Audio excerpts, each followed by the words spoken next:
15 months.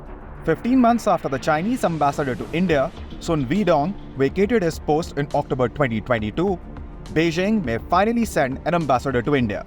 The man Beijing has selected to fill the position has been a two-time envoy. Xu Feihong, one of the assistant foreign ministers, will soon be heading to India as the newly appointed ambassador. Considering India and China have a trading relationship worth $135 billion, and both countries also share a nearly 3,500 kilometers long land border, the question is, why did China leave the position vacant for so long? And who is Xu Feihong? In this video, we will answer all those questions. So make sure you watch it till the end. Now, first things first. Xu Feihong is currently the Assistant Minister for Financial and Administrative Affairs in the Foreign Ministry of China. Xu's position of Assistant Foreign Minister is equivalent to the rank of Additional Secretary in the Ministry of External Affairs of India. Since the post of Chinese Ambassador to India is of the Vice Minister rank, Xu is likely to be promoted before boarding a plane to India. As per reports, the Indian side has been informed about Beijing's decision and the candidate.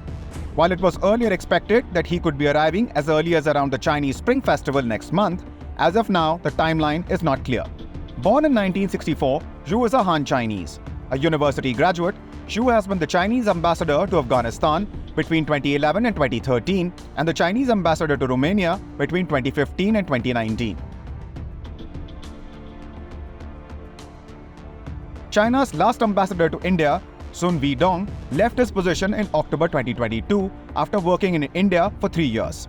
It was during his tenure that the relations between the two countries plummeted after fatal clashes in the mountainous heights of eastern Ladakh. But to some, the appointment of Xu has come as a surprise. And that's because the previous two Chinese ambassadors to India, Sun Weidong and his predecessor, had significant experience in South Asia before being appointed to India as ambassadors. And in his 37 years working as a Chinese diplomat, Xu has had just one assignment in South Asia, which was over a decade ago in 2011 when he served as an ambassador to Afghanistan from 2011 to 2013. Most of his earlier postings have been in the western part of the world, ranging from Finland to Romania, with a specialization in Europe. In fact, his last posting as an ambassador was to Romania between 2015 and 2018. A surprise candidate as he might be, let's now move on to the next part of the story, which is why the Chinese chose not to appoint an ambassador to India for so long. As you would know, relations between India and China took a turn for the worse in April-May 2020, when China decided to violate the border between the two countries in Ladakh, which led to a standoff, resulting in fatalities on both sides.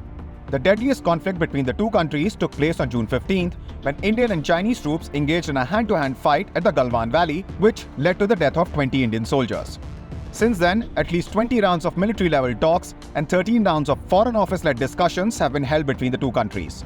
This led to disengagement at 5 friction points at the Pangong Tso Lake's north and south banks, patrolling points 15 and 17A at the Gogra Hot Springs area and Galwan. It was during this turmoil that the last Chinese ambassador to India left for China. But 15 months later, there has been no change on this front. India maintains that the standoff will only be resolved once there is disengagement and de-escalation at Demchok and Depsong.